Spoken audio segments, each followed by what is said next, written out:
Kabayan, isa pong nakakalungkot na pangyayari sa Taiwan.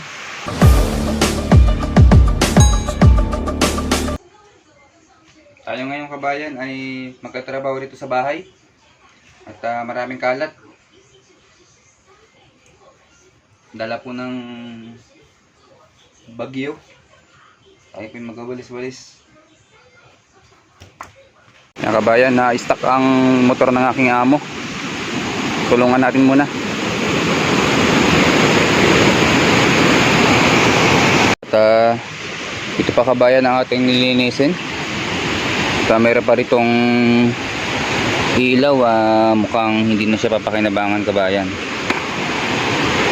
Ito po yung mga dahon-dahon at pinapalinis ng amo kabayan.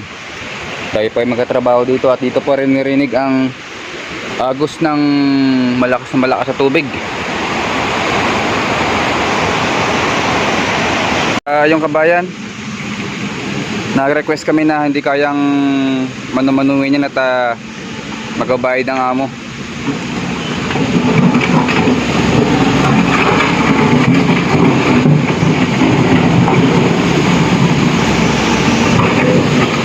Yun na mismo gagawin nila kabayan dahil hindi pa makadaan ng ano dyan, mga bisita kabayan tsaka motor.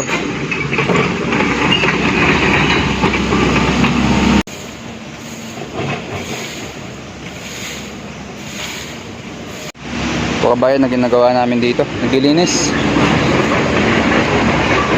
ang mga kalat-kalat kabayan ngayon. Okay na at ang panahon po ngayon ay medyo maulap-ulap na, parang uulan-ulan pa. Yan kabayan ng malaking bundok ko. At malaking bagay po yan dito at nakakapigil sa bagyo kabayan.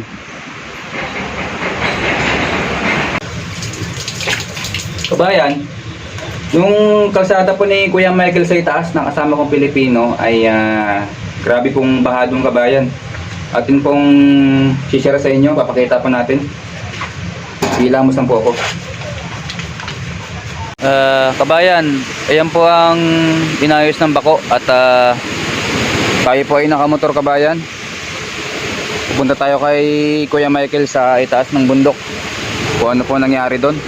Ngayon na po natin makikita kabayan kasi hindi po kami lumabas ng halos 3 araw sa bagyo na yan.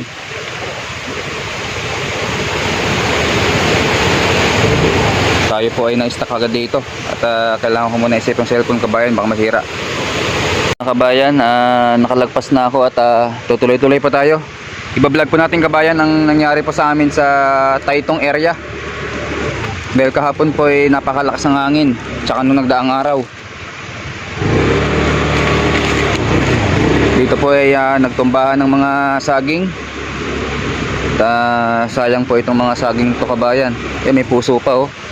Sarap lutuin yan. Banda naman po dito ay mayroon din pong baha kabayan. Ito po yung pangalawang ano po namin dito. Ay halos 3 kabayan ang gumagana. Kasi doon po sa amin ay isa. Ngayon po, ito po yung pangalawa. Yan po yung sa amin na Rumaragasad dyan eh. Ito po yung pangatlo kabayan oh. Yung video ni Kuya Michael sa itaas na pinasok ko po sa reels. Ganyan po kalaki ang baha kabayan. At yung mga bato ay nagsianuhan na rin kabayan. Dito yung mga bato. Ngayon meron pa doon na isang malaking troso kabayan at pababa po ng kabundukan yan. Hindi po kami makakadaan dito kabayan ng ganun lang. Tayo po maghugas ng paa. Ay grabe. Woo! Grabe ito kabayan.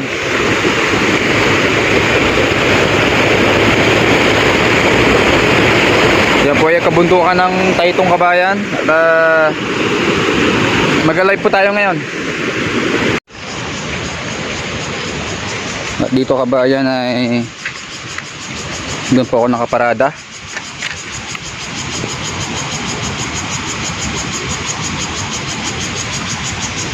At banda doon naman kabayan may gumuho rin po doon.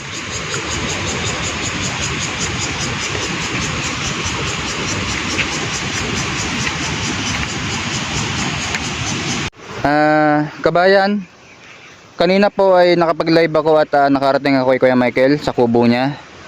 Kabayan, katapos na magwalis, tayo po yung magkape.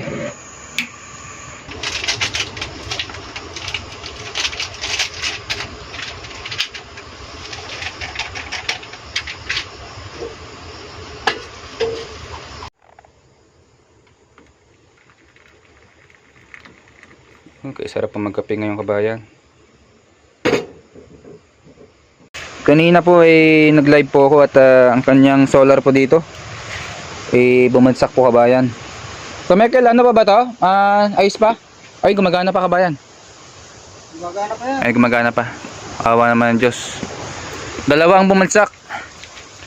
At ang gamit po niya rito ay solar. Bumagsak. Ayusin po yan. Bilag natin at magkarga eh. Kabayan, kung gusto niyo pa maka-update sa akin, panoorin niyo po yung aking pag-live kanina. Maraming salamat po. Yan po ang mismong CR. Awa naman ng Diyos, kabayan. Diyan po tinago yung aso. Si Batik. Yung kanyang inampo na aso, kabayan, na naligaw po dito sa kabundukan. Ayos. Talagang ano po siya, kabayan, mason at magaling gumawa ng bahay, matibay. Ito po mismo yung actual sa kubo, kabayan, at ang kubo naman po ay wala pong sira, awa ng Diyos.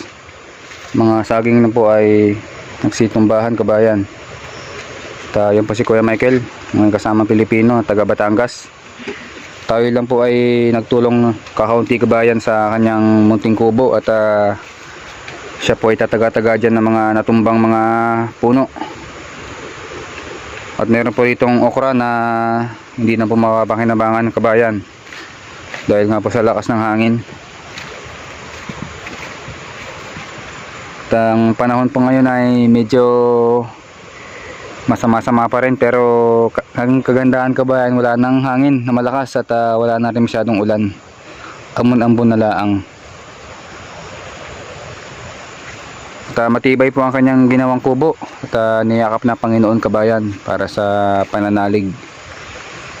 Ito lang po yung mismong nabuwal yung sanga, kabayan, na malaki rin. At kami po ay konti dito na naglinis.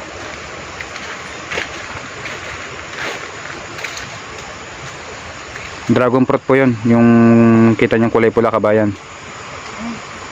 At dito po ay blackberry na kanyang inalalayan kasi bubuwal, kabayan, sa lakas ng hangin.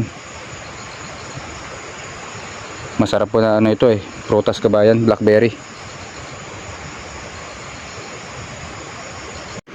Dito po, kabayan, ay rumaragasana po ang mga tubig galing buong kabundukan. Nawasak po yung kalsada na yan dahil po ay hindi po kinaya ang sobrang lakas ng baha. Dala po ng bagyo na Julian, international name Karaton. Tayo po ay bababa, kabayan, para po mas makita nang may mga malalaking bato po dyan na rumagasa, kabayan, dahil po banda sa pinakataas ay may naggumuho po doon. Ang nangyari po yung, kabayan, gabi po, dahil sa kasagsagan ng malakas na hangin ng ulan. Kabayan, ako po ay bababa na. Kailangan po natin dumaan sa rumaragasaan na kalsada.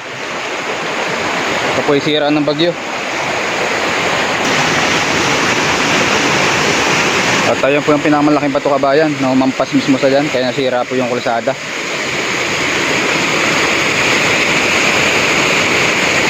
Yan po yung mga nadalang puno galing sa itaas. Dito, kabayan, parang may bubuwal pa. Tayo po ay mag-iingat bawat tawid po dito. At anong oras po niyan guguho po yan.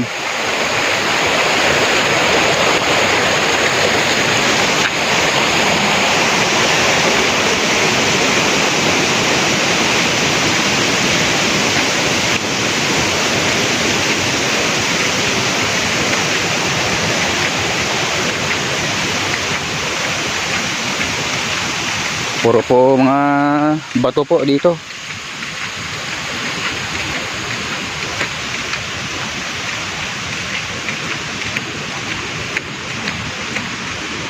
At isang magandang hapon kabayan. Tayo po maliligo sa Rumaragasa.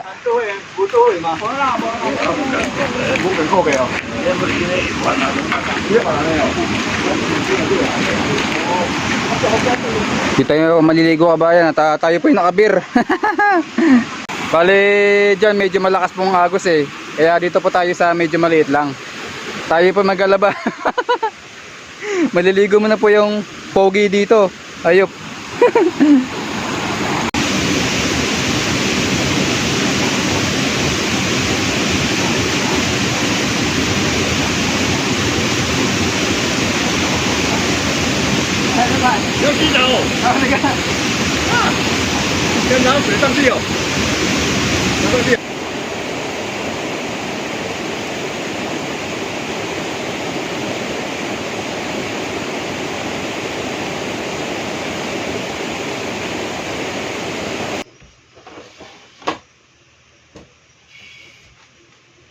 At isang magandang gabi po sa lahat. Kuha muna tayo ng ating pangmalakasang chili. At ito po ang aming pagkain. Sardinas, tsaka beef steak kabayan. Kain tayo. Ngayon kabayan, ako po ay gumawa ng reels para po sa pakikiramay sa nangyari po dun sa trahedya sa Thailand kabayan, sa mga daycares. At nakikiramay po tayo sa lahat dun. Talaga nakakawa mga bata kabayan. God bless po. Good evening sa lahat.